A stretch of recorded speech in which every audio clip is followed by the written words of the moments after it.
গল্পকথন by Kallol চ্যানেলে আমরা আজকে শুরু করছি চার্লস ডিকেন্সের বিখ্যাত উপন্যাস আ ক্রিসমাস ক্যারল। আজ প্রথম পর্ব। শুরুতেই বলছি, মার্লে শেষ নিঃশ্বাস ত্যাগ করেছেন, এই ব্যাপারে সন্দেহের কোনো অবকাশ নেই। তার বেরিয়াল রেজিস্টারে দস্তখত করেছেন যাজক, কেরানি, আন্ডারটেকার এবং চিফ মর্নার, এমনকি স্ক্রুজও দস্তখত করেছেন। এরপরেও তার মৃত্যুর ব্যাপারে সন্দেহের কোনো উপায় আছে কি? দরজায় ঠোকার পেরেকের মতোই বুড়ো মার্লে এখন মৃত। ভেবে দেখুন, মৃত্যুর সঙ্গে পেরেকের কি সম্পর্ক? তাছাড়া সম্পর্ক যে আছে, তাই বা আমি জানলাম কিভাবে? লোহা ব্যবসার যাবতীয় সামগ্রীর মধ্যে পেরেককে আমার সবচেয়ে মৃত মৃত মনে হয় বলে কি ধারণাটা এসেছে আমার মাথায়? তবে আমার পূর্বপুরুষের বুদ্ধি ছিল অনেকটা পেরেকের মতোই। যাই হোক, আমার এই অপবিত্র হাতে আর তাদের বুদ্ধির ইতিহাস লিখতে চাই না, কারণ লিখে তো আর তাদের বুদ্ধি বাড়ানো যাবে না, মাঝখান থেকে হয়ে যাবে দেশের সর্বনাশ। সুতরাং অনুমতি দিন, জোর দিয়ে আরেকবার বলি, দরজায় ঠোকার পেরেকের মতোই বুড়ো মার্লে এখন মৃত। কিন্তু মার্লে যে মৃত, স্ক্রুজ কি সে কথা জানেন? নিশ্চয়ই জানেন, না জানার কোনো উপায় নেই তার, কারণ অনেকদিন যাবৎ তিনি মার্লের ব্যবসার অংশীদার ছিলেন। কতদিন যাবৎ সে আমি নিজেও জানি না। সত্যি বলতে কি, স্ক্রুজি মার্লের ব্যবসার একমাত্র ওসি, একমাত্র প্রশাসক, একমাত্র কার্যনির্বাহী, দেনা পাওনা মিটানোর পর বাদ বাকি অংশের একমাত্র অংশীদার, একমাত্র বন্ধু এবং একমাত্র শোককারী। অবশ্য মার্লে যেদিন মারা যান, সেদিন তাকে খুব একটা শোকাহত মনে হয়নি। তবে তিনি যে পাকা ব্যবসায়ী, মার্লের অন্ত্যেষ্টিক্রিয়ার দিনটিতেও সেই প্রমাণ দিতে তিনি ভোলেননি। আবেগের সুযোগ নিয়ে আন্ডারটেকার যাতে ঠকাতে না পারে, সেই ব্যাপারে তার দৃষ্টি ছিল বেশ প্রখর।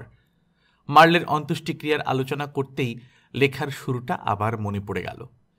মার্লের শেষ নিঃশ্বাস ত্যাগ করেছেন, এই ব্যাপারে সন্দেহের কোনো অবকাশ নেই। আপনারা হয়তো ইতিমধ্যেই যথেষ্ট বিরক্ত হয়েছেন এই ভেবে যে আমি এই একটা বিষয় নিয়ে এত বকবক করছি কেন। যাই ভাবুন না কেন, বিষয়টার গুরুত্ব কিন্তু কম নয়। নাটক শুরুর আগেই যদি পুরোপুরি নিশ্চিত হওয়া না যায় যে হ্যামলেটের বাবা মারা গেছেন, তাহলে হ্যামলেটের মতো মহৎ নাটকও অনেকখানি খেলো হয়ে যায়। গভীর রাতে যখন ধীরে ধীরে বইতে থাকে প্রবাল বাতাস, ঠিক তখনই এসে হাজির হন হ্যামলেটের বাবা। এই দৃশ্যই হ্যামলেটের দুর্বল মনে সাহস যোগায়।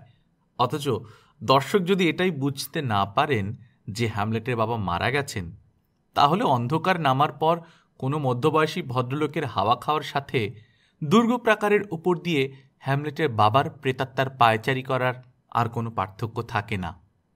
মার্লে মারা গেলেও স্ক্রুজ অবশ্য তার নামের সাথে সম্পর্ক ঘুচিয়ে ফেলেননি। বছরের পর বছর, এমনকি আজও দোকানের বাইরে সাইনবোর্ডে লেখা আছে স্ক্রুজ অ্যান্ড মার্লে। যারা লোহার কারবারে নতুন, তাদের কেউ কেউ স্ক্রুজকে স্ক্রুজ নামে ডাকেন, আবার কেউ কেউ ডাকেন মার্লে। স্ক্রুজ দুই নামেই সাড়া দেন অবলীলায়। তার কখনো মনে হয়নি মানুষের নাম আবার গুরুত্ব দেওয়ার মতো কোনো জিনিস। কিন্তু বুড়ো খুব শক্ত মনের মানুষ, ঠিক যেন চকমকি ইস্পাতও, যা থেকে সহজে আগুন বের করতে পারে না। সব কিছু গোপন রাখতে ভালোবাসেন তিনি, আর নিজেকে নিয়ে এতই পরিতৃপ্ত যেন বিশাল এই পৃথিবীতে দ্বিতীয় কেউ না থাকলেও তার এমন কিছু অসুবিধে হতো না।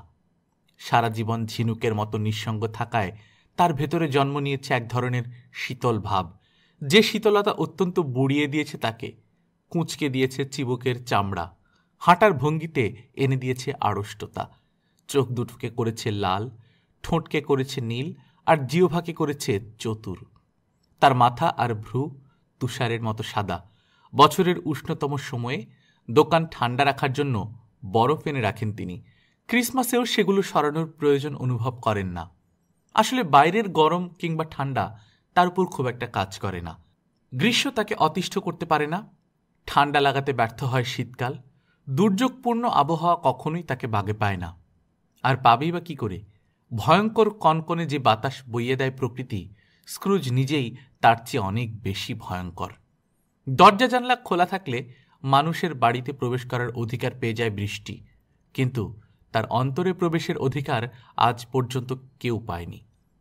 মাঝে মধ্যে রাস্তায় বেড়াতে বের হন স্ক্রুজ, কিন্তু কখনোই কেউ বলে ওঠে না, আরে স্ক্রুজ যে কেমন আছেন, আমাদের এদিকে আসা তো ভুলেই গেছেন। তা কবে আসবেন বলুন? একটা পয়সা পাবার আশায় তার পিছু নেয় না কোনো ভিক্ষুক, কোনো বাচ্চা জানতে চায় না কটা বাজে। জীবনে কেউ তাকে জিজ্ঞেস করেনি অমুক রাস্তা কিংবা জায়গাটা কোথায়।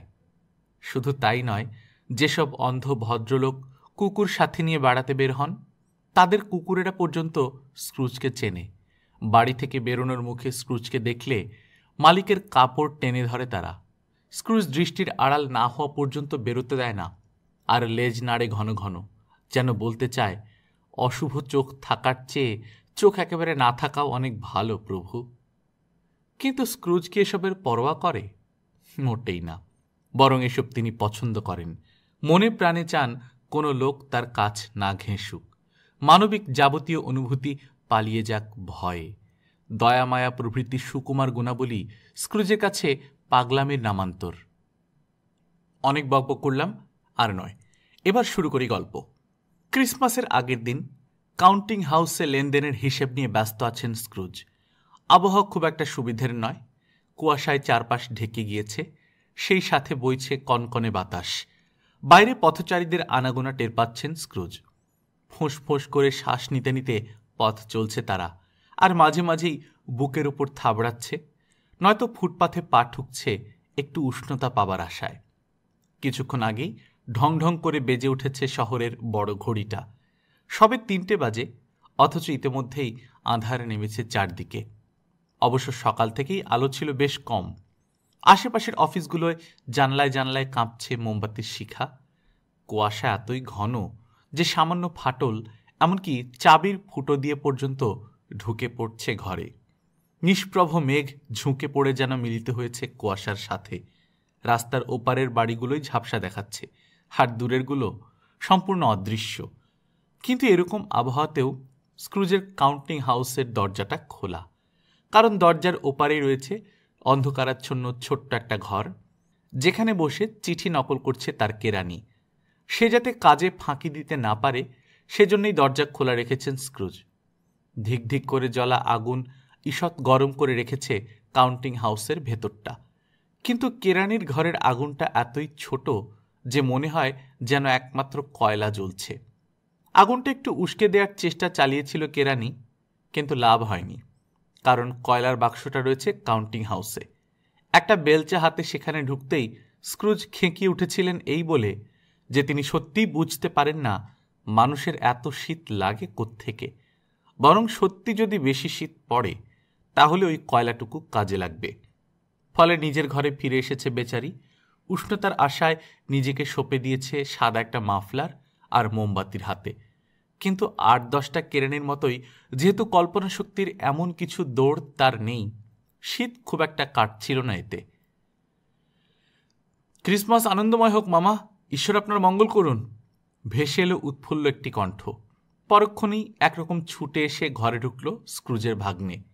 বাহ, বললেন স্ক্রুজ, উজবুকের খুশি দেখো। ঠান্ডা এড়ানোর জন্য এত জোরে হেঁটে এসেছে সে যে প্রায় ঘরমাক্ত হয়ে উঠেছে শরীর। সুন্দর মুখটা লাল টকটকে হয়ে গেছে, নিঃশ্বাসের সাথে সাথে বেরিয়ে আসছে ভাব। এই ক্রিসমাসের সময়ও আমাকে গালাগালি করছেন মামা? নিশ্চয়ই মন থেকে বলেননি কথাটা। মন থেকেই বলেছি, খেঁকিয়ে উঠলেন স্ক্রুজ। ক্রিসমাস আনন্দময় হোক বলি, আনন্দিত হবার কি অধিকার আছে তোমাদের? কি কারণ আছে? তোমরা তো যথেষ্টই গরিব। তাহলে আপনার কথা অনুযায়ী বলি, প্রফুল্ল স্বরে ভাগ্নে বলল, আপনারই বা মুখ গোমড়া করে থাকার কি অধিকার আছে? কি কারণ আছে মেজাজ খিটখিটে হওয়ার? আপনি তো বেশ ধনী। একটু থতমতো খেয়ে গেলেন স্ক্রুজ। তাৎক্ষণিক কোনো উপযুক্ত জবাব খুঁজে না পেয়ে বললেন, বাহ। সামান্য ইতস্তত করে আবার বললেন, উজবুকের খুশি দেখো। আপনি অযথা মেজাজ খারাপ করবেন না মামা, বলল ভাগ্নে। মেজাজ ঠিক রাখি বা কি করে? যেদিকেই তাকাই শুধু উজবুকের দল। ক্রিসমাস আনন্দময় হোক, যাও আনন্দ করো গে। আরে বাবা, ক্রিসমাসে আনন্দ করার কি আছে? বিশেষ করে তোমাদের মতো লোকের ক্রিসমাস বলতে তো ধারে এক গাদা জিনিস কেনা, সেই সাথে একটা বছর বয়স বাড়ানো। দুটো টাকা জমবে কি করে সেদিকে নজর নেই কারো। বলি, এই সময়টাতে অযথা লাফালাফি না করে বসে বসে সারা বছরের জমা খরচের হিসেবটাতে একবার চোখ বোলালেও তো লাভ হয়। যদি পারতাম। কণ্ঠে ঘৃণা ভর করল স্ক্রুজের। এই ক্রিসমাস আনন্দময় হোক বলে নাচানাচি করার দলটার সব কটাকে সেদ্ধ করতাম তাদেরই চুলোয়, তারপর পবিত্র কিলক ঢুকিয়ে দিতাম হৃৎপিণ্ডে। হ্যাঁ, ওদের তাই করা উচিত। মামা শুনুন, ওকালতির সুরে বলল ভাগ্নে। খামোখা তর্ক করো না, কড়া গলায় বললেন স্ক্রুজ। তোমাদের ইচ্ছে মতো ক্রিসমাস পালন করো তোমরা, আমি করব আমার ইচ্ছে মতো। তাই করুন, তৎক্ষণাৎ জবাব দিল ভাগ্নে। কিন্তু আপনি তো ক্রিসমাস পালনই করেন না। পালন করব কি করব না সে ব্যাপারটা বরং আমার উপরেই ছেড়ে দাও, বললেন স্ক্রুজ। পালন করে উন্নতি হোক তোমাদের। যেন কত উন্নতি করেছো ক্রিসমাস পালন করে। মামা, আপনি হয়তো রাগ করবেন, তবু কিছু কথা না বলে পারছি না। নড়ে চড়ে বসল ভাগ্নে। পৃথিবীতে এমন অনেক জিনিস আছে যেগুলোতে লাভ খুঁজে না পাওয়া গেলেও আনন্দ পাওয়া যায়। ক্রিসমাস তাদের একটা। এই দিনটিতে দয়া, ক্ষমা, দানশীলতা এবং আনন্দের মধুর স্পর্শে যেন নতুন করে সতেজ হয়ে ওঠে আমাদের জীবন।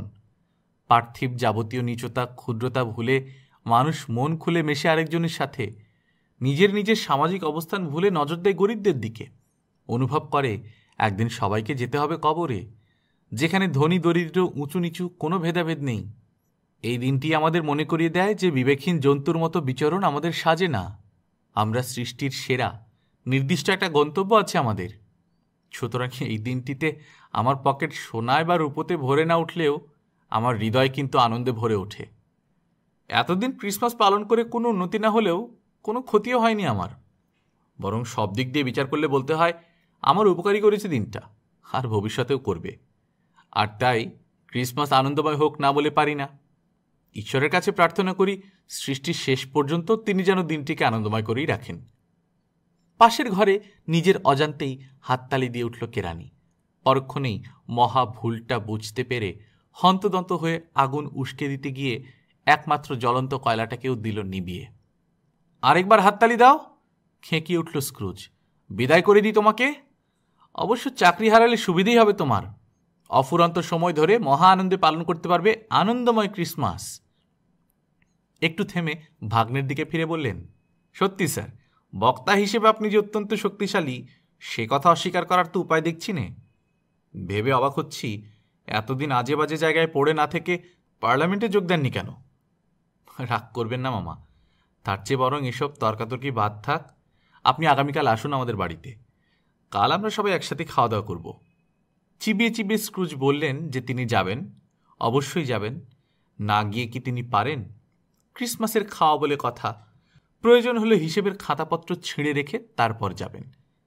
কী ব্যাপার মামা, চেঁচিয়ে উঠল ভাগ্নে, আপনি আমার সাথে এরকম দুর্ব্যবহার করছেন কেন? তার আগে বলো তুমি বিয়ে করেছো কেন? একটা মেয়েকে ভালোবেসেছিলাম তাই। কাজের কাজ করেছিলে? এমনভাবে ধমকে উঠলেন স্ক্রুজ যেন পৃথিবীর যাবতীয় কিছুর মধ্যে ক্রিসমাসের চেয়ে হাস্যকর ব্যাপার আর একটাই আছে, ভালোবাসা। Good afternoon. আপনার যুক্তিটা কিন্তু ঠিক হলো না মামা। বিয়ের আগেও তো আপনি কখনোই আমাদের বাড়িতে যাননি, তাহলে এখনই বা অযথা একটা যুক্তি খাড়া করে যেতে চাইছেন না কেন? গুড আফটারনুন, বললেন স্ক্রুজ।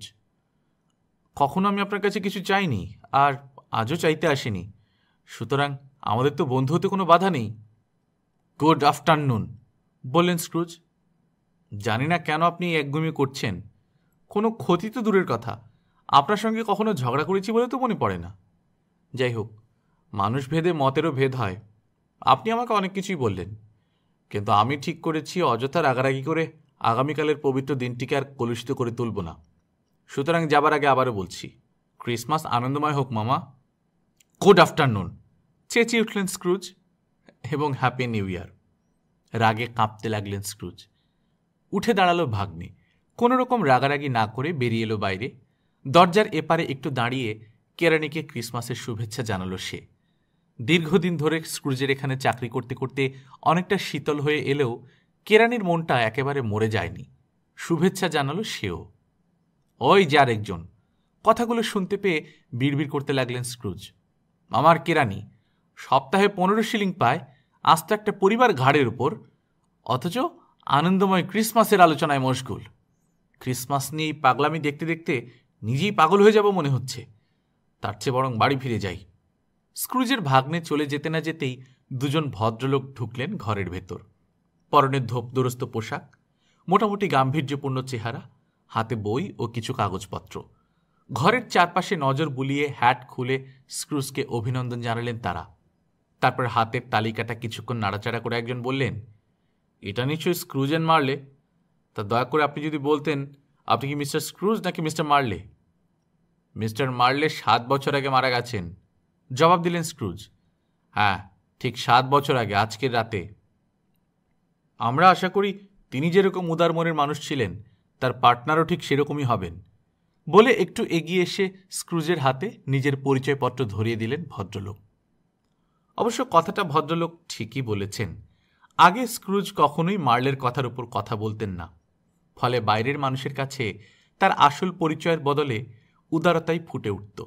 কিন্তু এখন উদারতা শব্দটির উল্লেখে ভ্রুকুটি করলেন স্ক্রুজ। একবার চোখ বুলিয়েই ফিরিয়ে দিলেন পরিচয়পত্রটা। তো বছরের এই বিশেষ পর্বটিতে পকেট থেকে একটা কলম তুলে নিয়ে ভদ্রলোক বললেন, আমাদের সবার উচিত গরিব ও নিঃস্বদের জন্য যথাসাধ্য অন্নবস্ত্রের সংস্থান করা। এরা সারাটা বছর, বিশেষ করে এই শীতের সময়, অবর্ণনীয় কষ্ট ভোগ করে।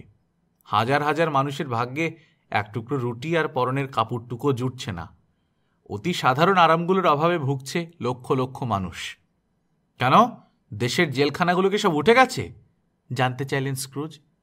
না না, উঠে যাবে কেন, সবই আগের মতোই আছে। কলমটা আবার পকেটে রেখে তড়িঘড়ি জানালেন ভদ্রলোক। আর ইউনিয়ন ওয়ার্কহাউসগুলো? আবার জানতে চাইলেন স্ক্রুজ। ওগুলো কি সচল আছে এখনও? হ্যাঁ, এখনও সচলই আছে। অবশ্য নেই বলতে পারলেই খুশি হতাম আমি। তাহলে ট্রেডমিল আর পুওর ল পুরোপুরি কার্যকরী রয়েছে, তাই না? সামনের দিকে একটু ঝুঁকে পড়লেন স্ক্রুজ। জি স্যার। হ্যাঁ, আয়েশ করে আবার হেলান দিলেন স্ক্রুজ। আপনার কথা শুনে তো ভয়ই পেয়ে গিয়েছিলাম যে ওগুলো বোধহয় অচল হয়ে পড়েছে। হয়নি জেনে সুখী হলাম। কিন্তু ওগুলোর কোনোটাই গরিব কিংবা নিঃস্বদের চাহিদা মেটাতে পারছে না বললেই চলে, বললেন ভদ্রলোক। তাই ভাবলাম এসব কাজে আমাদের মতো মানুষেরই এগিয়ে আসা উচিত। এখন থেকে আমরা একটা তহবিল সংগ্রহ করব, যা দিয়ে মাংস, পানীয় আর গরম কাপড় কিনে বিলি করবো ওদের মাঝে। আর কাজটার জন্য এই সময়টাই বেছে নেওয়ার কারণ হলো, বছরের এই সময়টাতেই আমাদের পারস্পরিক একটা ভ্রাতৃত্ব আর মমত্ববোধ জেগে ওঠে সবার মাঝে। চারপাশের প্রাচুর্য দেখে আমরা অনুভব করি নিঃস্ব মানুষের বেদনা। তা আপনার নামে কত লিখব?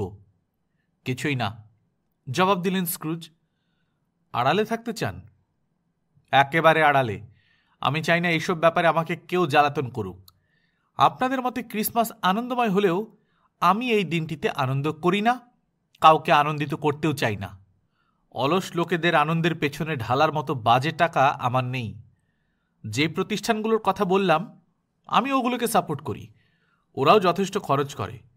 তারপরেও যদি দেশে গরিব কিংবা নিঃস্ব লোক থেকেই থাকে, তাদের উচিত এখনই প্রতিষ্ঠানগুলোর সঙ্গে যোগাযোগ করা। কিন্তু স্যার, অনেকের পক্ষে যোগাযোগ করা সম্ভব নয়। তাড়াতাড়ি সাহায্য না পেলে তাদের কেউ কেউ মারাও যেতে পারে। যদি সত্যিই সম্ভাবনা থাকে মারা যাবার, তাহলে তাদের মারা যাওয়াই উচিত। মরে অধিক জনসংখ্যা রোধে ভূমিকা রাখা উচিত। তাছাড়া মাফ করবেন, এসব নতুন নতুন ব্যাপারে মাথা ঘামানো আমার পক্ষে সম্ভব নয়।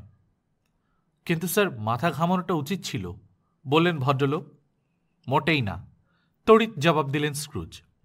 আমার ব্যবসার সাথে আপনাদের এই ব্যাপারটার কোনো সম্পর্ক নেই। তাছাড়া একটা ব্যবসা ভালোভাবে বুঝতেই জীবন কেটে যায়। সুতরাং একজন ব্যবসায়ীর উচিত নয় আরেকজনের ব্যবসায় নাক গলানো। আর অত সময় বা কোথায়? নিজের ব্যবসার দিকে নজর রাখতেই ঘাম ছুটে যায়। যাই হোক, আপনাদের সঙ্গে পরিচিত হয়ে খুব ভালো লাগলো। Good afternoon.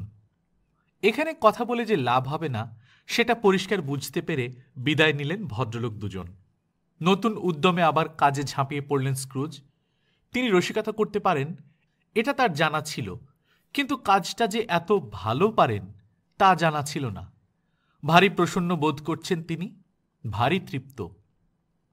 ইতিমধ্যে চারপাশ আরও ঢেকে গিয়েছে কুয়াশায়, আরও ঘন হয়ে এসেছে অন্ধকার। না হেঁটে একরকম দৌড়েই চলেছে এখন পথচারীরা। ঘোড়ার গাড়িও পেরে উঠছেন অনেকের সাথে, কিন্তু যথাসময়ে বেজে উঠছে বড় ঘড়িটা। সবার ছুটি মিললেও তার আর ছুটি মিলবে না। ভারী কুয়াশার কারণে দেখা যাচ্ছে না ঘড়িটা, ফলে ওটা বেজে উঠতে মনে হচ্ছে যেন মেঘের মধ্যে বসে ঘণ্টা বাজাচ্ছে কেউ। ঘণ্টা শেষ হবার পর অনেকক্ষণ ধরে কাঁপছে শব্দটা, যেন প্রচণ্ড শীতে দাঁত ঠকঠক করছে ঘড়িটার। শীত অবশ্য সত্যিই পড়েছে, সদর রাস্তার এক কোণে গ্যাস পাইপ মেরামত করছে কয়েকজন শ্রমিক। বড় একটা পাত্রে আগুন জ্বেলেছে তারা। গনগনে সেই আগুনের চারপাশে দাঁড়িয়ে হাত পা সেঁকছে আর আরামে চোখ মিটমিট করছে মলিন পোশাক পরা কয়েকজন মানুষ। রাস্তার আরেক পাশে পানির কলটা যে খোলা আছে সেটা লক্ষ্য করছে না কেউ। ফলে ক্রমাগত উপচে পড়ছে পানি আর প্রায় সাথে সাথেই জমে বরফ হয়ে যাচ্ছে। দোকানের উজ্জ্বল আলোয় ক্ষণিকের জন্য পথচারীদের ফ্যাকাশে মুখ লাল হয়ে উঠছে। মুরগির মাংস আর মুদির দোকানে হামলে পড়েছে মানুষ। একজন করে ঢুকছে আর বেরিয়ে আসছে ব্যাগ ভর্তি জিনিস নিয়ে। হাবভাবে মনে হচ্ছে কেউ যেন জিনিস কেনার সময় দর কষাকষি করেনি। ওদিকে প্রাসাদের ভেতর 50 জন কুক আর বাটলারকে যথাবিহিত নির্দেশ দিয়ে যাচ্ছেন মেয়র। আগামীকালের ব্যাপারটা নিয়ে খুবই উদ্বিগ্ন হয়ে আছেন তিনি। কারণ মেয়রের বাড়ির ক্রিসমাস মেয়রের উপযুক্ত না হলে মাথা কাটা যাবে তার। অবশ্য অনেক শক্ত শক্ত ব্যাপার মোকাবেলা করার অভ্যেস আছে তার। শুধু নিজের বাড়ির ক্রিসমাস হলে মাথায় ঘামাতেন না, কিন্তু তা তো নয়, কর্মচারীদের বিষয়েও ভাবতে হয় তাকে। মেয়রের কর্মচারীদের ক্রিসমাস দেখেও মানুষকে টের পেতে হবে এরা মেয়রের কর্মচারী। অবশ্য কর্মচারীরাও মালিকের মনোভাব সম্বন্ধে পুরোপুরি ওয়াকিবহাল। ফলে মাত্র গত সোমবারেই মাতাল হয়ে রাস্তায় মারপিট করার জন্য জরিমানা দিতে হয়েছে যে দর্জিকে, সেও ইতোমধ্যেই পুডিং তৈরি করে বসে আছে। ওদিকে বাচ্চা কাচ্চা সহ তার রোগাটে স্ত্রী বেরিয়ে পড়েছে গরুর মাংস কিনতে। ধীরে ধীরে কেটে গেল আরও কিছু সময়। সেই সাথে বাড়ল ঠান্ডা। এই ঠান্ডা মানুষকে শুধু অনুভব করায় না, রীতিমতো কামড়ে দেয়। অশুভ প্রেতাত্মাদের শায়েস্তা করার জন্যে অযথাই অনেক সময় ব্যয় করেছেন মহৎপ্রাণ সেন্ট ড্যানস্টেন। অত খাটুনি না করে যদি এরকম ঠান্ডাকে শুধু আদেশ দিতেন প্রেতাত্মাগুলোর নাকে চিমটি কাটবার জন্য, তাহলে অনেক সহজেই কাজ উদ্ধার হতো। একটা ছেলে পা টিপে এসে উঁকি দিল চাবির ফুটো দিয়ে। যে শখ এই শহরের আর কেউ করবে না, সেই শখই হয়েছে তার, স্ক্রুজকে ক্রিসমাস ক্যারল শোনাবে। কিন্তু অল্প একটু গাইতেই তড়াক করে লাফিয়ে উঠলেন স্ক্রুজ। টেবিলের উপর থেকে রোলারটা তুলে নিয়ে এত জোরে তেড়ে এলেন যে আতঙ্কে গলা শুকিয়ে গেল গায়কের। সোজা ছুটল রাস্তার দিকে। ছেলেটাকে ধরতে না পেরে বিড়বিড় করতে করতে ফিরে এলেন স্ক্রুজ। বসে বসে আবার হিসেবপত্র দেখতে লাগলেন। অবশেষে কাউন্টিং হাউস বন্ধের সময় হয়ে এলো। উঠে পড়লেন স্ক্রুজ। ইশারায় কেরানিকে জানিয়ে দিলেন ব্যাপারটা। আর এই অপেক্ষাতেই যেন ছিল বেচারি। মুহূর্তের মধ্যে মোমবাতি নিভিয়ে দিল সে, হ্যাট পরে নিল মাথায়। আগামীকাল বুঝি পুরো দিনটাই ছুটি নিতে চাও, তাই না? চিবিয়ে চিবিয়ে বললেন স্ক্রুজ। যদি আপনার কোনো অসুবিধে না থাকে স্যার। অসুবিধা আছে, বললেন স্ক্রুজ। তাছাড়া এভাবে ছুটি নেওয়াটা ভালো দেখায় না। এই জন্য যদি তোমার বেতন থেকে আধ ক্রাউন কেটে নিই, তুমি তো ভাববে আমি অন্যায় করলাম, তাই না? মৃদু হাসল কেরানি। অথচ তোমার কি একবারও মনে হয় না পুরো একটা দিন কাজ না করা সত্ত্বেও মজুরি নিয়ে তুমি আমার সাথে অন্যায় করছো? অত্যন্ত বিনয়ের সঙ্গে কেরানি বুঝিয়ে দিল, এরকম ঘটনা তো বছরে মাত্র একবারই ঘটে। ওই এক দোহাই পেয়েছ, ওভারকোটের বোতাম লাগাতে লাগাতে বললেন স্ক্রুজ। কিন্তু এই দোহাই দিয়ে প্রত্যেক বছর 25শে ডিসেম্বর একজন লোকের পকেট ফাঁকা করে দেওয়াটা খুব ভালো কথা নয়। যাই হোক, তোমাকে পুরো দিনই ছুটি দিলাম। অনেক দিন থেকে আছো এখানে, তোমার সঙ্গে তো আর খারাপ ব্যবহার করতে পারি না। পরশুদিন সকাল সকাল আসবে কিন্তু। পরশুদিন সকাল সকালই আসবে বলে কথা দিল কেরানি, আর সাথে সাথে ফোঁত করে একটা শব্দ করে বেরিয়ে পড়লেন স্ক্রুজ। কয়েক মুহূর্তের মধ্যেই অফিসে তালা দিয়ে বেরিয়ে পড়ল কেরানিও। ওভারকোট নেই বলে দ্রুত ছুটতে হলো বেচারিকে। সাদা মাফলারটা উঠতে লাগলো পতপত করে। কর্নহিলের কাছটায় পৌঁছতে দেখল একদল বাচ্চা ডিগবাজি দিচ্ছে বরফের ওপর, পিছলে নামছে ঢাল বেয়ে আর খিলখিল করে হাসছে। আসন্ন ক্রিসমাসের সম্মানার্থে ওদের সাথে বারবিশেক পিছল খেল সেও। তারপর ছুটল সোজা ক্যামডেন অভিমুখে। বাড়ির সবার সাথে কানামাছি খেলতে হবে। স্ক্রুজ চিরদিনই খাবার সারেন বৃষ্টি এক সরাইখানায়। আজও তার ব্যতিক্রম হল না। খাওয়ার পর প্রতিদিনের মতোই প্রত্যেকটা খবরের কাগজ পড়লেন খুঁটিয়ে খুঁটিয়ে। এভাবেই বিকেল গড়িয়ে নেমে এলো সন্ধ্যা। ব্যাংকার্স বুক পড়ে অনেকটা সময় কাটিয়ে দেবার পর স্ক্রুজ ভাবলেন, আজকের মতো যথেষ্ট হয়েছে, এবার বাড়ি গিয়ে ঘুমাতে হবে। যেই ঘরটাতে তিনি থাকেন সেখানেই থাকতেন তার মৃত পার্টনার। একটা চত্বরের পর ছোট ছোট কয়েকটা ঘর নিয়ে তার বাড়ি। বাড়িটা তৈরি হবার পর থেকে কখনোই সেটার একটু সংস্কার বা মেরামতের প্রয়োজন বোধ করেননি স্ক্রুজ। ফলে খুবই পুরনো হয়ে গেছে বাড়িটা, আর সেই পরিমাণে নিঃসঙ্গ, কারণ স্ক্রুজই এখানকার একমাত্র বাসিন্দা। কোণের দিকের একটা ঘরে তিনি থাকেন, বাদবাকি সবগুলো ঘর ব্যবহার করেন হিসেবপত্র দেখার কাজে। বাইরের চত্বরটা আজ এত অন্ধকার যে এখানকার প্রত্যেকটা পাথর চেনা সত্ত্বেও হাত রাতে বাধ্য হলেন স্ক্রুজ। চত্বর পার হয়ে দরজার কাছে আসতে দেখলেন ভারী কুয়াশা এমনভাবে ঝুলে আছে যেন আবহাওয়ার দেবদূত স্বয়ং সেখানে গভীর শোকে নিমগ্ন। দরজার কড়াটায় একবার হাত ছোঁয়াতে স্বস্তি পেলেন স্ক্রুজ। অবশ্য এমন কিছু বিশেষত্ব নেই কড়াটায়, শুধু 8-10টা কড়ার চেয়ে এটা অনেকখানি বড়, এই যা। দিন রাত সকাল বিকেল সবসময় কড়াটাকে দেখে আসছেন স্ক্রুজ। এখানে একটা কথা বলে নেওয়া ভালো যে হিসেব নিকেশ নিয়ে যত খিটিমিটি করুন না কেন, স্ক্রুজ কিন্তু বেশ কল্পনাপ্রবণ। অনেক সময় সে কল্পনা প্রবণতা এমনকি লন্ডনের পৌরসভার হোমরা চোমরাদের কিংবা ব্যবসায়ী সংঘের মিটিংয়ে আলোচিত বিষয়বস্তুকেও হার মানায়। অথচ আরেকটা আশ্চর্যের ব্যাপার হলো, এত কল্পনাপ্রবণ হওয়া সত্ত্বেও আজ মাত্র একবার উল্লেখ করা ছাড়া এই 7 বছরের মধ্যে তার মৃত পার্টনারের কথা তিনি কখনোই ভাবেননি। তো এই কল্পনাপ্রবণতা নাকি অন্য কোনো কারণে বলা মুশকিল, ঘটল অত্যাশ্চর্য এক ঘটনা। পকেট থেকে চাবি বের করলেন স্ক্রুজ, কিন্তু চাবির ফুটোয় চাবি ঢুকিয়ে দরজাটা খোলার আগে হঠাৎ কড়ার জায়গাটায় কড়ার বদলে দেখতে পেলেন মার্লের মুখ। হ্যাঁ, মার্লের মুখ, কোনো সন্দেহ নেই। আশেপাশের সমস্ত কিছু যেমন মিশে আছে অন্ধকারে, মুখটা কিন্তু তেমনভাবে মিশে নেই, বরং আলোর একটা দ্যুতি ছড়িয়ে আছে মুখটার চারপাশে। ঠিক যেমন পচা গলদা চিংড়ি মৃদু আলো ছড়ায় অন্ধকার ঘরে। চোখ দুটো সোজা তাকিয়ে আছে স্ক্রুজের দিকে। অবশ্য সে দৃষ্টিতে হিংস্রতা বা রাগের কোনো ভাব নেই, বরং বেঁচে থাকতে যেভাবে তাকিয়ে থাকতেন সেরকম নরম চোখেই তাকিয়ে আছেন মার্লে। ভুতুড়ে একটা চশমা দেখা যাচ্ছে ভুতুড়ে কপালের ওপর, যেন এইমাত্র ঠেলে ওটাকে ওপরে তুলে দিয়েছেন মার্লে। চুলগুলো উঠছে অদ্ভুতভাবে, চোখ দুটো প্রায় নিশ্চল হয়ে রইলেও শীষের মতো রঙগুলোকে করে তুলেছে ভয়ঙ্কর। তবে ভালোভাবে লক্ষ্য করলে মনে হয় চোখ দুটোর চেয়ে মুখটাই যেন ভয়ঙ্করত্বের আসল কারণ। স্ক্রুজ হা করে কতক্ষণ তাকিয়েছিলেন জিনিসটার দিকে বলতে পারবেন না।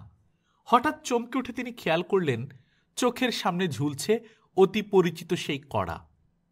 শৈশব থেকেই ভয় কি জিনিস স্ক্রুজ জানেন না, কিন্তু আজকের ঘটনায় ঠিক ভয় না পেলেও রক্ত চলাচল যে একটু দ্রুত হয়নি এটা বললে মিথ্যে বলা হবে।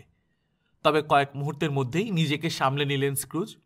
নিজের অজান্তেই যে হাত টেনে নিয়েছিলেন চাবি থেকে, সেই হাত দিয়েই চাবি ঘুরিয়ে তালা খুলে ঢুকে পড়লেন ভেতরে। মোমবাতি জ্বাললেন। দরজা বন্ধ করার আগে একটু ইতস্তত করলেন স্ক্রুজ। ঘাড় ঘুরিয়ে একবার দেখে নিলেন পেছনটা। তার কেন যেন মনে হচ্ছিল পেছন ফিরলেই দেখতে পাবেন দরজার কাছে দাঁড়িয়ে আছে মার্লে, বাতাসে উঠছে তার বেনি। কিন্তু না, কড়ার স্ক্রু আর নাটগুলো ছাড়া আর কিছুই চোখে পড়ল না তার। অযথা ভয় পেয়েছিলেন বলে মনে মনে নিজেকে গালি দিলেন, তারপর ধুত্তর বলে দড়াম করে বন্ধ করে দিলেন দরজা। পুরো বাড়িটা কেঁপে উঠল থরথর করে। মনে হলো ওপরের দরজা জানলাগুলোর সাথে সাথে নিচতলার মদ ব্যবসায়ীর প্রত্যেকটা পিপেও যেন নড়ে উঠল। বেশ কিছুক্ষণ ধরে চলল তার প্রতিধ্বনি, যেন একটা প্রতিধ্বনি জন্ম দিচ্ছে আরেকটার। কিন্তু প্রতিধ্বনি শুনে ভয় পাওয়ার পাত্র নন স্ক্রুজ। দরজার খিল লাগিয়ে হলঘর পেরিয়ে ধীরে ধীরে সিঁড়ি বেয়ে উঠতে লাগলেন তিনি, আর উঠতে উঠতেই নিভিয়ে দিলেন মোমবাতিটা। বাইরের রাস্তায় জ্বলছে 6টা গ্যাসের বাতি, কিন্তু ওগুলো বাড়ির ভেতরের অন্ধকার এতটুকু কমাতে পারেনি। অবশ্য স্ক্রুজের তাতে বিন্দুমাত্র কিছু যায় আসে না, বরং আলো জ্বাললেই পয়সা খরচ হয় বলে তিনি অন্ধকারকেই বেশি ভালোবাসেন। কোনো কিছুর সঙ্গে ধাক্কা কিংবা হোঁচট না খেয়ে নিজের ঘরে এসে ঢুকলেন স্ক্রুজ। কিন্তু দরজা বন্ধ করার আগে ভাবলেন অন্য ঘরগুলোয় একবার করে নজর বোলানো উচিত তার। আজ কড়ার উপরে মার্লের মুখ দেখার পর থেকে কেন যেন বারবার মনে পড়ছে কথাটা। একে একে প্রত্যেকটা ঘরে তিনি গেলেন। সবগুলোই ঠিক আগের মতোই আছে, কোনো পরিবর্তন হয়নি কোথাও। কেউ বসে নেই টেবিলের নিচে, সোফার নিচ থেকেও উঁকি দিচ্ছে না কেউ। অত্যন্ত মৃদু একটা আলো জ্বলছে ফায়ার প্লেসে, চামচ আর গামলাও যথাস্থানে আছে। জয়ের মণ্ডভরা পাত্রটা তাকের উপর যেখানটায় রেখে গিয়েছিলেন সেখান থেকে সরে যায়নি একটুও। গত কয়েকদিন ধরে মাথাটা ভারী থাকায় একটু করে জয়ের মণ্ড খাচ্ছেন স্ক্রুজ। হামাগুড়ি দিয়ে এবারে উঁকি দিলেন খাটের নিচে। কেউ নেই, ক্লজেটেও কেউ নেই। দেয়ালের গায়ে ঝোলানো ড্রেসিং গাউনটা সামান্য বাঁকা হয়ে থাকতে দেখে সন্দেহ জাগল মনে, কিন্তু ওটার ভেতরেও লুকিয়ে নেই কেউ। এমনকি অকেজো জিনিসপত্র রাখার ঘরটাও যেমন ছিল তেমনি আছে। ঠিক আছে উনুনের জাফরি, পুরনো জুতো জোড়া, মাছের ঝুড়ি দুটো, আগুন খোঁচানোর লোহার দণ্ডটা। 3 পায়ের উপর তেমনি দাঁড়িয়ে আছে ওয়াশিং স্ট্যান্ড। পুরোপুরি নিঃসন্দেহ হয়ে দরজা বন্ধ করে তালা লাগিয়ে দিলেন স্ক্রুজ। হঠাৎ কি মনে করে জীবনে এই প্রথমবারের মতো লাগালেন আরেকটা তালা। তারপর গলায় বাঁধা রুমালটা খুলে ড্রেসিং গাউন পরে পায়ে চটি গলিয়ে মাথায় চড়ালেন নাইট ক্যাপ। অবশেষে জয়ের মণ্ডের পাত্রটা নিয়ে গিয়ে বসলেন ফায়ারপ্লেসের ধারে। এমন ভয়ঙ্কর শীতার্ত রাত, অথচ আগুনটা এতই মৃদু যে একেবারে পাশে বসে ফায়ারপ্লেসের উপর ঝুঁকে না পড়া পর্যন্ত উত্তাপ টেরই পেলেন না তিনি। ফায়ারপ্লেসটা খুবই পুরনো, বহুদিন আগে তৈরি করেছেন ওলন্দাজ কোনো ব্যবসায়ী। চারপাশে লাগানো হয়েছে মনোরম ওলন্দাজ টালি, আর সেগুলোর ওপরে বাইবেলের অনুসরণে ফুটিয়ে তোলা হয়েছে নানা রকম চিত্র। হাবিল কাবিলের চিত্র আছে সেখানে, ফেরাউনের কন্যা, সেবার রানী, ইব্রাহিম, বালথাজার, যিশুর প্রধান শিষ্যবর্গ। এছাড়াও পালকের বিছানার মতো মেঘের রাশির ভেতর দিয়ে উড়ে আসছে দেবদূতের দল, এবং মানুষের মনকে আকৃষ্ট করার মতো আরো অনেক চিত্র। কিন্তু চিত্রগুলোর দিকে তাকিয়ে থাকতে থাকতে স্ক্রুজের মনে হলো সবগুলো মুছে গিয়ে যেন ভেসে উঠল মার্লের মুখ। মনে হলো টালিগুলোর যদি চিত্র ফোটানোর ক্ষমতা থাকত তাহলে সবগুলো চিত্রকে বিদায় করে দিয়ে প্রত্যেকটা টালি ফুটিয়ে তুলত মার্লের মুখ। অত্যন্ত বিরক্ত বোধ করলেন স্ক্রুজ।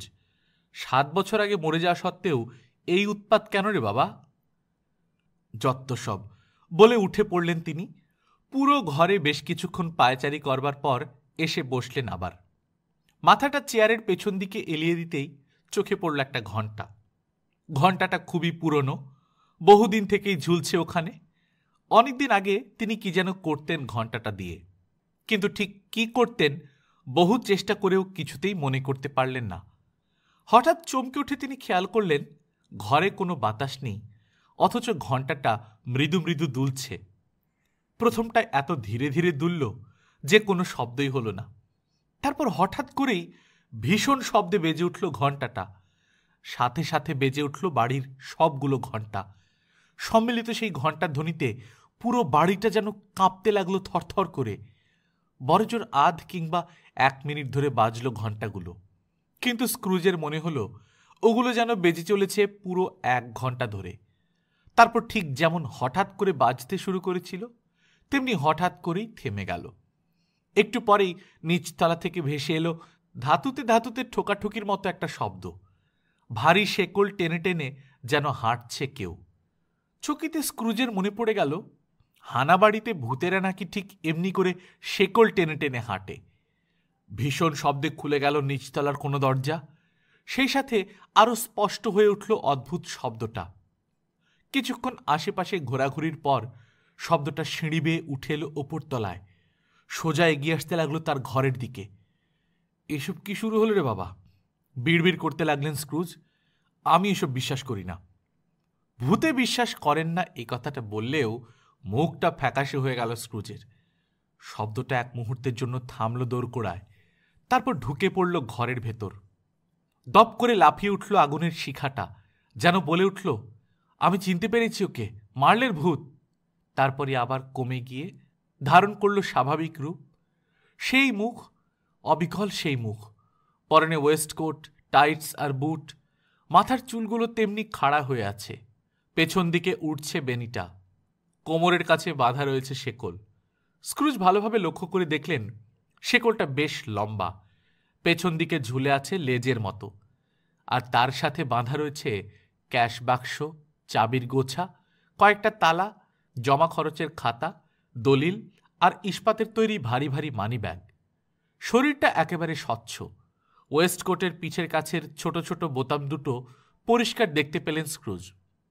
তিনি মানুষজনকে অনেকবারই বলাবলি করতে শুনেছেন যে মার্লের নাড়ি ভুড়ি বলতে কিছু নেই, কিন্তু বিশ্বাস করেননি। আজ বিশ্বাস করলেন। অবশ্যই এই কথা ঠিক, পুরো ব্যাপারটা তিনি এখনো বিশ্বাস করে উঠতে পারছেন না। জিনিসটা অবশ্য একেবারে সামনে এসে দাঁড়িয়েছে। চোখে যে দৃষ্টি ফুটে আছে সেটাও খুব একটা সুবিধের নয়, কিন্তু তাতেই বা কি, মাথায় আবার বাহারি একটা রুমাল বাঁধা রয়েছে। কই, বেঁচে থাকতে তো এরকমভাবে রুমাল বাঁধার অভ্যেস ছিল না। মোট কথা, জিনিসটাকে নিয়ে বেশ মুশকিলেই পড়ে গেলেন স্ক্রুজ। তার বোধ বুদ্ধি চিরদিনই বলে এসেছে পৃথিবীতে ভূত বলে কোনো জিনিসের অস্তিত্ব থাকতে পারে না, কিন্তু নিজের চোখকে অবিশ্বাস করাও বড় সোজা কথা নয়। কেমন আছো? অবশেষে বলে উঠলেন স্ক্রুজ। তা এতদিন পর আমার কাছে কি দরকার? অনেক দরকার আছে।